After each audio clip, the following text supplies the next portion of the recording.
So guys, इस week के अंदर जितने भी सेशन रहे जियो फाइनेंशियल सर्विसेज रेजिस्टेंस जोन पर कहीं ना कहीं बने रहने की कोशिश करता रहा है, लेकिन लास्ट सेशन वहां उस रेजिस्टेंस से थोड़ा सा नीचे की तरफ आया और क्लोजिंग वहीं देकर के चला गया। आने वाले हफ्तों में क्या पॉसिबिलिटीज है और मार्केट एक्सपर्ट्स का क्या पॉइंट ऑफ व्यू है समझेंगे। बाय सेल की कोई रिकमेंडेशन नहीं, वो आपकी अपनी मर्जी और ओपिनियन होनी चाहिए। इस वीडियो में सिर्फ और सिर्फ मार्केट एक्सपर्ट्स और एनालिस्ट का पॉइंट ऑफ व्यू देखेंगे और साथ में हम चार्ट्स पर क्या डिस्कस कर रहे थे पिछले काफी दिनों से और काफी महीनों से भी, तो सब चीज यहां पर देखना। चैनल को सब्सक्राइब करना। लेकिन मैं आपको आगे जाने से पहले बता दूं कि कोई भी डिसीजन आपका अपना फैसला नहीं होना चाहिए। आपका अपना फैसला या फिर डिसीजन आपके अपने रिसर्च के बाद आना चाहिए। तो सबसे पहले आता है मार्केट एक्सपर्ट्स के पॉइंट ऑफ व्यू से। गौरांग शाह ने यहां पर बाइंग की कॉल दी है। टारगेट क्या दिया है भैया? टारगेट दिया है इन्होंने 360 का। 360 का इन्होंने टारगेट दिया है। बाइंग की रेटिंग है, लेकिन ये टारगेट जो है ना मार्केट एक्सपर्ट्स की तरफ से, ये लॉन्ग टर्म के है। यानी कि स्टिल अगर आप अभी भी मार्केट एक्सपर्ट्स का ओपिनियन देखोगे, आपको याद होगा 6 से 7 महीने पहले हम जो मार्केट एक्सपर्ट्स के पॉइंट ऑफ व्यूज डिस्कस करते थे वो भी लॉन्ग टर्म के थे, यानी 1 साल 1.5 साल तक के 350, तब भी 6 से 7 महीने पहले। और अभी भी अगर आप देखोगे 360 मार्केट एक्सपर्ट्स का टारगेट तो है यहां पर, गौरांग शाह बाइंग की रेटिंग, लेकिन ये भी एक लॉन्ग टर्म पर्सपेक्टिव स्टिल बना हुआ है। यानी कि 6-7 महीने पहले मार्केट एक्सपर्ट 350 तक तो कह रहे थे, अब भी मार्केट एक्सपर्ट्स 350 360 पर ही हैं, लेकिन स्टिल आने वाले कुछ महीनों के अंदर तो आपको कहीं ना कहीं अब जाकर के ये रिपोर्ट समझ में आ रही होगी जो हमने 6-7 महीने पहले डिस्कस करी थी कि मार्केट एक्सपर्ट्स अभी भी क्या अपना ओपिनियन रख रहे हैं। तो कहीं ना कहीं मार्केट एक्सपर्ट्स ने अपना ओपिनियन वही रखा है। 2025 का ये टारगेट है मार्केट एक्सपर्ट्स के अकॉर्डिंग, यानी कि इस साल के अंदर अंदर देखने को मिल सकता है। तो ये चीजें भी आपकी हैं जियो फाइनेंशियल सर्विसेज में मार्केट एक्सपर्ट्स के अकॉर्डिंग। अब आते हैं अगली रिपोर्ट पे। तो नेक्स्ट आपके मार्केट एक्सपर्ट्स और analyst in a long term point of view 18 महीने यानी कि लगभग 1.5 साल के अंदर अंदर 600 का लेवल आपको देखने को मिल सकता है। कमेंट बॉक्स में बताना क्या 18 महीने लगेंगे या फिर 2025 के अंदर 360 होगा या फिर आने वाले 1.5 साल में 600 होगा। कमेंट बॉक्स में आप अपना ओपिनियन यस या फिर नो में शेयर कर सकते हो। उसके अलावा बाकी अगर आप चाहो तो वो भी लिख सकते हो, ठीक है। यस या नो में रखोगे तो ज्यादा अप्रोप्रिएट रहेगा, बाकी आपके अपना ओपिनियन है। रिसेंटली कंपनी ने फंड इन्फ्यूजन किया।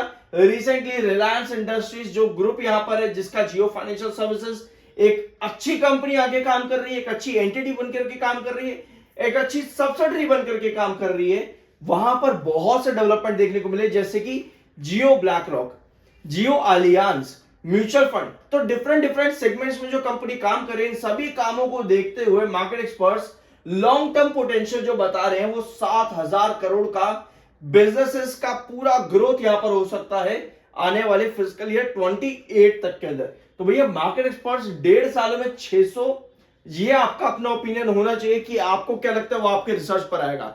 ये नहीं कि मार्केट एक्सपर्ट्स का और किसी का भी आपने पॉइंट ऑफ व्यू देखा और उसको अपना ही डिसीजन बना लिया, ठीक है। ये गलतियां नहीं करनी चाहिए, ठीक है। अब आते हैं आगे और बाकी के मार्केट एक्सपर्ट्स के बारे में यहां पर देखते हैं कि उनका क्या ओपिनियन है।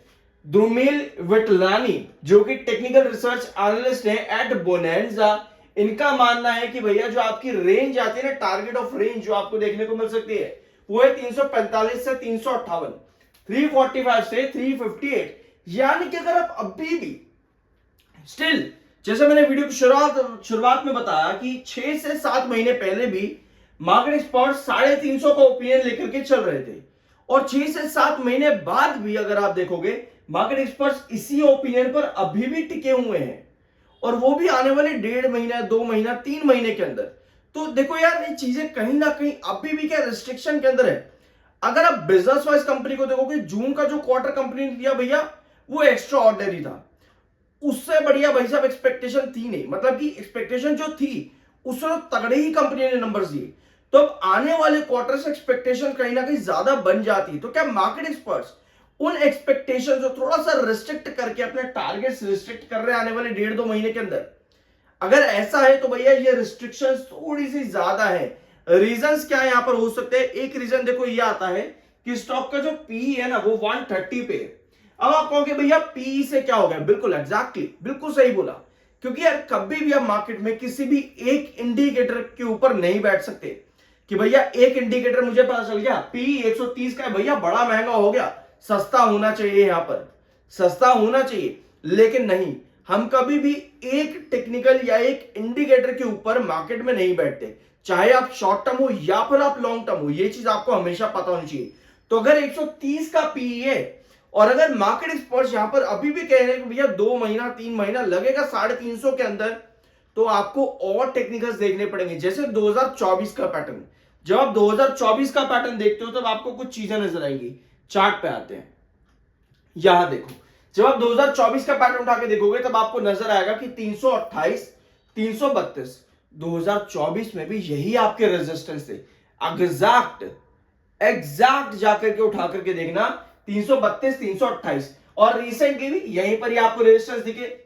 अगर आप रेगुलर हो चैनल पर, आपको पता है हम पिछले 3 महीनों से 2024 के पैटर्न डिस्कस कर रहे हैं, ठीक है। और अगर आप 7 महीने से हो तो भी आपको पता है कि हम 2024 के पैटर्न डिस्कस कर रहे हैं, फिर चाहे 202 रुपए का प्राइस आया हो या 198 के आसपास, ठीक है।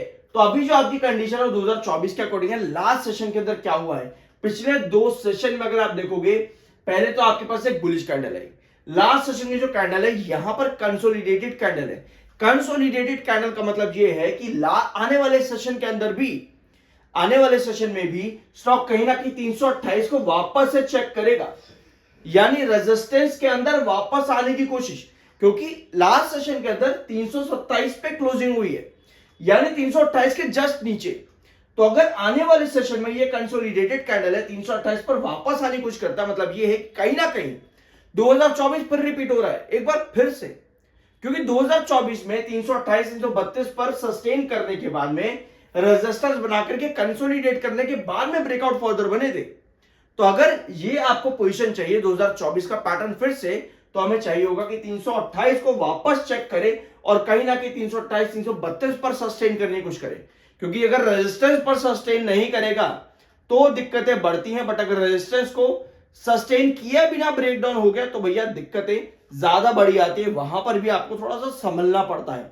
74.6 का एमएफआई है जो कि बेयरिश है, 55.7 का आपका आरएसआई है। न्यूट्रल प्लस बेयरिश टेक्निकल्स अभी भी यहां पर बने हुए, लेकिन फिर एक कहानी वही आती है कि अगर आप पिछले 6 से 7 महीने से चाल पर हो तो आपको कहीं ना कहीं नजर आया होगा कि 60s और 70s के टेक्निकल्स पर भी Jio financial services limited technical point of view पर अब स्ट्रॉन्ग रहने लगा है। वेरा 6 से 7 महीने पहले अगर आप जाओगे तो 50s और 60s के टेक्निकल्स आते ही जियो फाइनेंशियल सर्विसेज ढह जाता था, रजिस्ट कर जाता था, रिस्ट्रिक्ट हो जाता था। तो अब अगर आपके 70s के टेक्निकल जो कि बेयरिश ओवरबोट है, रेजिस्टेंस पर है, लास्ट सेशन की जो कैंडल है वो कंसोलिडेटेड है, तो हमें कहीं ना कहीं नजर रखनी पड़ेगी वापस 328 पे। अगर सस्टेन करने की कोशिश करता है तो छोटी रिकवरी वापस बनने की पॉसिबिलिटी है, लेकिन अगर नहीं कर पाया, यानी 328 वापस आया ही नहीं, तो आपके सपोर्ट आपको पता है वापस कहां आते, 310, 305 के आसपास। तो ये चीजें जियो फाइनेंशियल सर्विसेज लिमिटेड में बाय या सेल की कोई रिकमेंडेशन नहीं, वो आपका अपना ओपिनियन और मर्जी होनी चाहिए। ध्यान से कोई भी रिसर्च अपनी किया करो और मार्केट एक्सपर्ट या कहीं से भी किसी का भी डिसीजन अपना फैसला मत बनाया करो। आई होप कि ये वीडियो आपको पसंद आया होगा। मिलता है अगले वीडियो में।